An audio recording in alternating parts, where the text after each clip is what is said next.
Hey, first graders, happy Friday. I'm here with your Read Aloud for Friday, which is Lilly's Purple Plastic Purse. It's written by Kevin Hankes. This is one of a Kevin Hankey book that we know about. We've read a couple, like Chrysanthemum, and it has the little mice as the characters. Lilly loved school. She loved the pointy pencils, she loved the squeaky chalk, and she loved the way her boots went clickety-clickety-click down the long, shiny hallways. Lilly loved the privacy of her very own desk. She loved the fish sticks and chocolate milk every Friday in the lunchroom. Straws make everything taste better. And most of all, she loved her teacher, Mr. Slinger. For you. Mr. Slinger was as sharp as a tack. He wore artistic shirts. He wore glasses on a chain around his neck. And he wore a different colored tie for each day of the week. Wow, said Lilly. That was just about all she could say. Wow. Instead of greeting students or good morning pupils, Mr. Slinger winked and said, howdy. He thought that desks and rows were old-fashioned and boring. Do you rodents think you can handle a semicircle? And he always provided the most tasty snacks, things that were curly and crunchy and cheesy. I want to be a teacher when I grow up, said Lilly. Me too, said her friends Chester and Wilson and Victor. At home, Lilly pretended to be Mr. Slinger. I am the teacher, she told her baby brother Julius. Listen up. Lilly even wanted her own set of deluxe picture encyclopedias. Teachers know everything. What's with Lilly? Asked her mother. I thought she wanted to be a surgeon or an ambulance driver or a diva, said her father. It must be because of her new teacher, Mr. Slinger, said her mother. Wow, said her father. That was just about all he could say. Wow. Whenever the students had free time, they were permitted to go to the light bulb lab in the back of the classroom. They expressed their ideas creatively through drawing and writing. Lilly went often. She had a lot of ideas. She drew pictures of Mr. Slinger, and she wrote stories about him too. During sharing time, Lilly showed her creations to the entire class. Wow, said Mr. Slinger. That was about all he could say. Wow. And at the end of the last second, Mr. Slinger saved the cold, starving elderly. When Mr. Slinger had a bus duty, Lilly stood in line even though she didn't ride the bus. Lilly raised her hand more than anyone else in the class, even if she didn't know the answer, and she volunteered to stay after school to clap the erasers. I want to be a teacher when I grow up, said Lilly. Excellent choice, said Mr. Slinger. One Monday morning, Lilly came to school especially happy. She had gone shopping with her Grammy over the weekend. Lilly had a new pair of movie star sunglasses, complete with glittery diamonds and a chain like Mr. Slinger's. She had 3 shiny quarters, and best of all, she had a brand new purple plastic purse that played a jaunty tune when it was opened.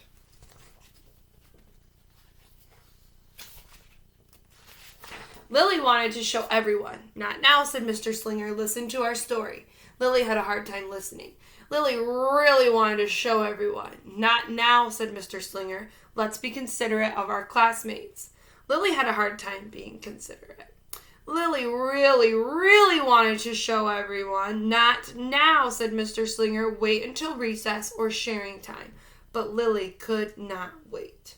The glasses were so glittery, the quarters were so shiny, and the purse played such nice music, not to mention how excellent it was for storing school supplies. Look, Lilly whispered fiercely. Look, everyone, look what I've got. Everyone looked, including Mr. Slinger. He was not amused. I'll just keep your things at my desk until the end of the day, said Mr. Slinger. They'll be safe there, and then you can take them home. Lily's stomach lurched. She felt like crying. Her glasses were gone, her quarters were gone, her purple plastic purse was gone. Lilly longed for her purse all morning. She was even too sad to eat the snack Mr. Slinger served before recess.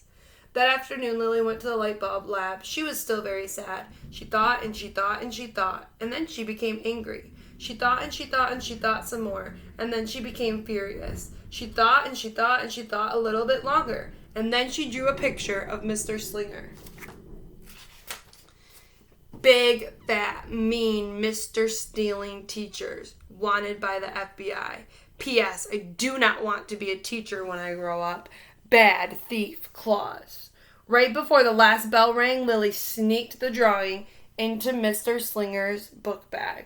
When all the students were buttoned and zipped and snapped and tied and ready to go home, Mr. Slinger strolled over to Lily and gave her purple plastic purse back. "It's a beautiful purse," said Mr. Slinger. "Your quarters are nice and jingly, and those glasses are absolutely fabulous. You may bring them back to school as long as you don't disturb the rest of the class."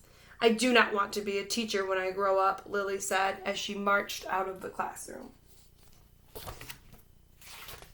On the way home, Lily opened her purse. Her glasses and quarters were inside, and so was a note from Mr. Slinger. It said, "Today was a difficult day. Tomorrow will be better." There was also a small bag of tasty snacks at the bottom of the purse. Lily's stomach lurched. She felt like crying. She felt simply awful. Lily ran all the way home and told her mother and father everything. Instead of watching her favorite cartoons, Lily decided to sit in the uncooperative chair. "I'll stay here a million years for Mr. Slinger. Why does everything always happen to me? 1051, 1052, 1099. That night, Lily drew a new picture of Mr. Slinger and wrote a story about him, too. "Listen up, I forgive everyone. Could be a principal, good, kind, and nice. I am really, really, really, really, really, really sorry." Lily was really sorry, so everyone forgave her, even her parents, even her stinky baby brother, even her especially incredible teacher. And then the sun shined its smiley face down on everyone and everything, even the bugs and worms. The end. I'm an author.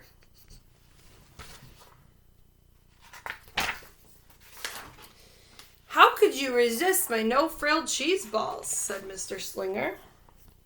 Lily's mother wrote a note, and Lily's father baked some tasty snacks for Lily to take to school the next day. "I think Mr. Slinger will understand," said Lily's mother. "I know he will." Oh, that's Lily's father. The next morning, Lily got to school early. "Those are for you," Lily said to Mr. Slinger, "because I'm really, really, really, really, really, really, really, really, really, really, really, really sorry." Mr. Slinger read the story, and he looked at the picture, and he read the note, and he sampled the snacks. "Wow," said Mr. Slinger. That was just about all he could say. Wow.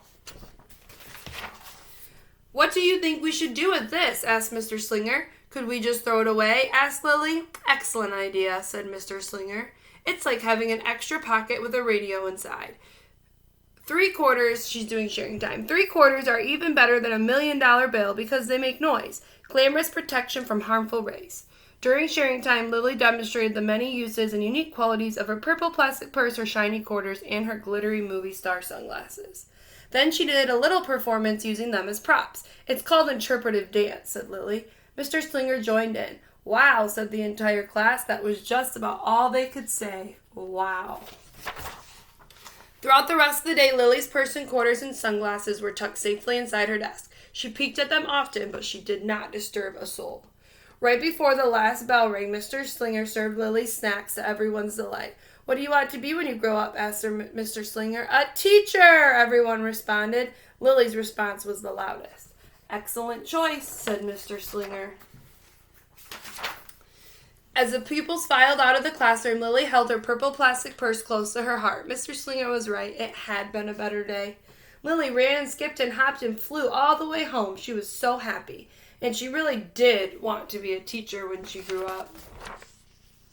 That is, when she didn't want to be a dancer or a surgeon or an ambulance driver or a diva or a pilot or a hairdresser or a scuba diver. The end. Have a great weekend, first grade. Bye.